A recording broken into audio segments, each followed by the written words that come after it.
世界中の教育研究機関が数十年にわたって追跡調査した結果、驚くべき事実が明らかになりました。将来的に高い学習能力や創造性を発揮する子どもたちの家庭には、特別な教育プログラムや高額な教材ではなく、ごく普通の家に見える環境の中に、実は共通した特徴があることが分かったんです。多くの親御さんが見落としがちなのは、子どもの将来を左右するのは何を買い与えるかではなく、家の中にどんなものがあるかだということです。隠されているのは、家庭内の何気ないものの配置や環境設定が、子どもの思考回路や学習への取り組み方、さらには自立性まで根本的に形作ってしまうという事実なんです。発達心理学、認知科学、教育学の最新研究では、家庭にあるものや環境の微細な違いが、子どもの脳の神経回路の発達パターンに予想をはるかに超える影響を与えることが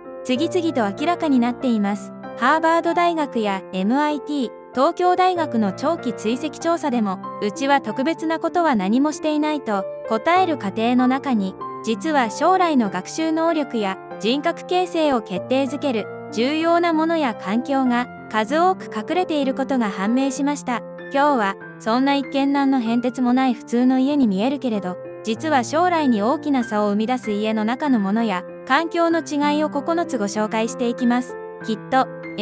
そんなものがこれなら今すぐ置けるという目から鱗の発見があると思いますので、ぜひ最後まで一緒に見ていきましょう。1、玄関に家族みんなの予定が書かれたカレンダーがある。玄関を通るたびに目に入るカレンダーって、単なる予定確認ツールだと思っていませんか？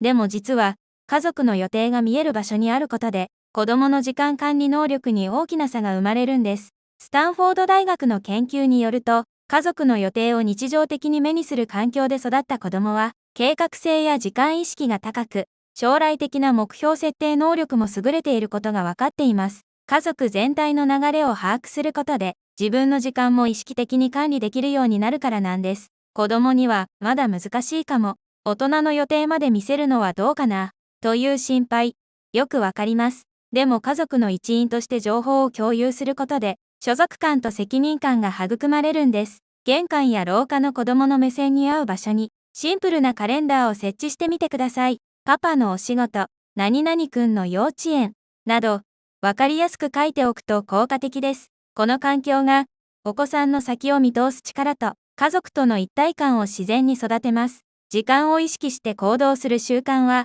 将来の自己管理能力の基礎となる大切な力ですね。2、冷蔵庫に小さなホワイトボードがある。冷蔵庫の扉に小さなホワイトボードやメモ帳があるかどうかで、子供の表現力や家族とのコミュニケーション能力に驚くほどの差が生まれることをご存知でしたか？大阪大学の調査によると、日常的に文字や絵を描ける環境がある家庭の子供は、語彙力や表現力が高く、自分の気持ちを言葉にする能力も優れていることが明らかになっています。思いついた時にすぐ書ける環境が、表現への敷居を低くするからなんです。すぐに落書きされそう、冷蔵庫が散らかって見える、という不安。とてもよく理解できます。でも実は、この自由に書ける場所があることの教育効果は計り知れないんです。A4 サイズ程度の小さなホワイトボードを冷蔵庫に貼って、今日のお絵かきコーナーとして使ってみてください。家族みんなで伝言やお絵かきを楽しめる、共有スペースにするのがポイントです。この環境が、お子さんの思いを形にする力と、家族との楽しいコミュニケーションを育てます。気軽に表現できる習慣は、将来の創造性や発信力につながる貴重な経験ですね。3、リビングに地球儀や世界地図が置いてある。まだ早いかなと思いがちな地球儀や世界地図ですが、実は幼少期から身近にあることで、子供の空間認知能力や知的好奇心に大きな影響を与えるんです。世界を身近に感じる環境の力は想像以上です。ハーバード大学の研究によると、地理的な教材が日常にある家庭で育った子供は、空間認知能力や論理的思考力が高く、社会科や理科の学習にも積極的になりやすいことが分かっています。世界の広さを実感することで、視野が自然に広がるからなんです。使いこなせるかわからない、場所を取りそう、という心配をお持ちかもしれません。でも完璧に活用しなくても、そこにあるだけで十分な効果があるんです。リビングの本棚やテレビ台に小さな地球儀を置いたり、壁に日本地図や世界地図を貼ったりしてみてください。ニュースを見たときに、ここの国だね。と指さすだけでも立派な学習になります。この環境が、お子さんの世界への関心と空間を理解する力を育てます。広い視野を持つ習慣は、将来のグローバル感覚や学習意欲の基盤となる素晴らしい財産ですね。4.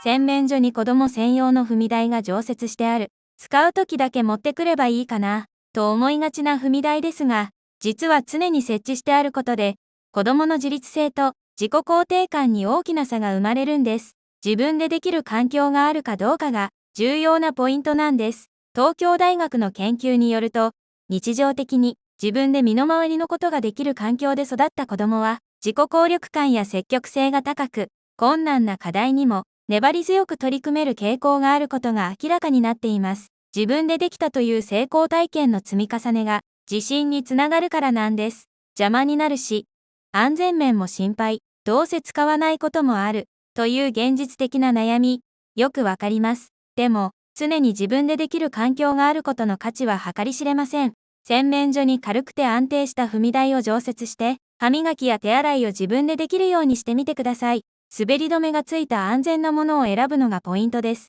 この環境が、お子さんの自分でやろうとする意欲と達成感を毎日育てます。小さな自立の積み重ねは、将来の自信と行動力の源となる大切な基盤ですね。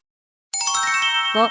キッチンに子供の手が届く場所に専用コップがある。子供用のコップをキッチンの高い場所にしまっていませんか？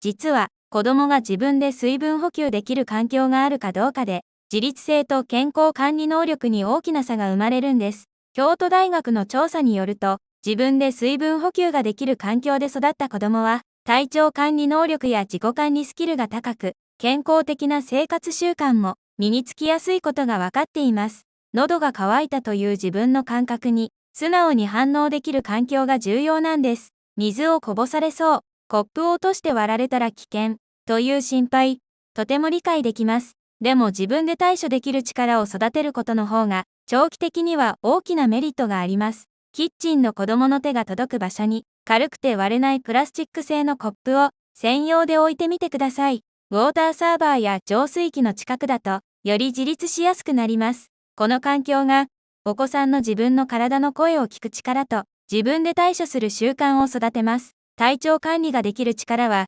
生涯にわたって健康を支える重要な能力ですね。6.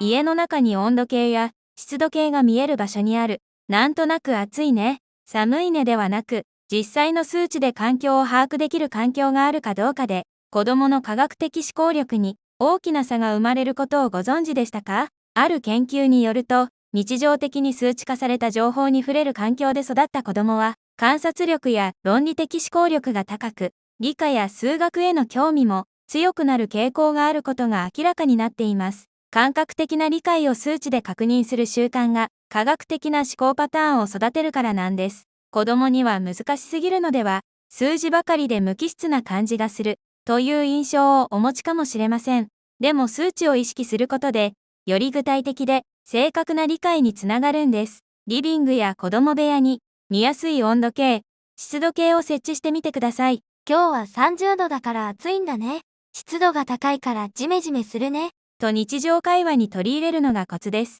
この環境が、お子さんの数値で物事を捉える力と科学的な興味を自然に育てます。データを読み取る力は、将来のあらゆる学習や判断の基礎となる重要な能力ですね。7.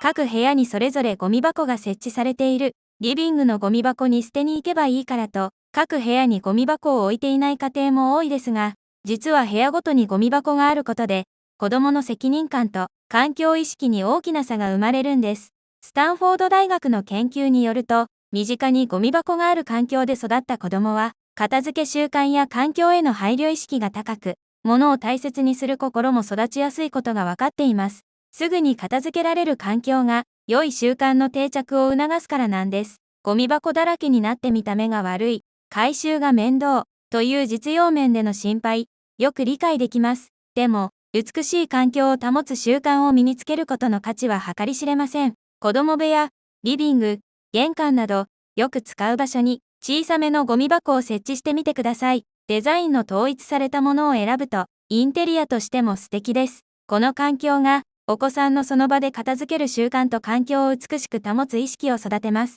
身の回りを整える力は、将来の生活力と美意識の基盤となる大切な能力ですね。8、玄関に靴べらが子供の手の届く場所に置いてある。靴べらって大人が使うものだと思っていませんか？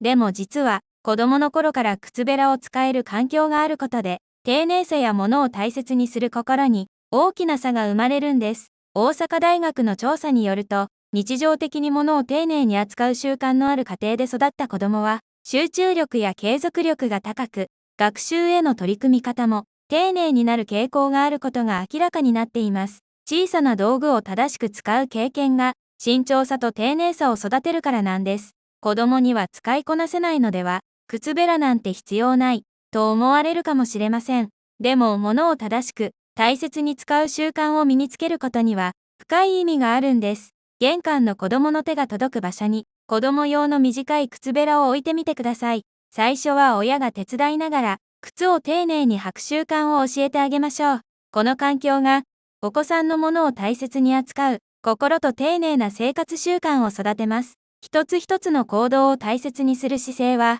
将来のあらゆる活動での質の高さにつながる貴重な財産ですね。9、階段や廊下に家族の成長記録の写真が飾ってある。階段や廊下の壁に家族の成長を記録した写真が時系列で飾ってある家庭と、そうでない家庭では、子供の自己肯定感と時間の概念に大きな差が生まれることが分かっています。ハーバード大学の研究によると、自分の成長過程を視覚的に確認できる環境で育った子供は、自己肯定感が高く、成長する喜びを実感しやすい傾向があることが明らかになっています。過去から現在への変化を実感することで、未来への希望も育まれるからなんです。写真を飾るスペースがない、頻繁に更新するのが大変、という現実的な問題、よくわかります。でも完璧でなくても、成長の記録が目に見えることの効果は絶大です。階段の壁や廊下に、赤ちゃんの頃から現在までの写真を時系列で飾ってみてください。年に1から2回更新するだけでも十分です。こんなに大きくなったね。と一緒に振り返る時間も大切にしましょう。この環境が、お子さんの自分の成長への誇りと、時間の流れを理解する力を育てます。自分の歩んできた道のりを振り返る力は、将来の目標設定や自信の源となる素晴らしい財産ですね。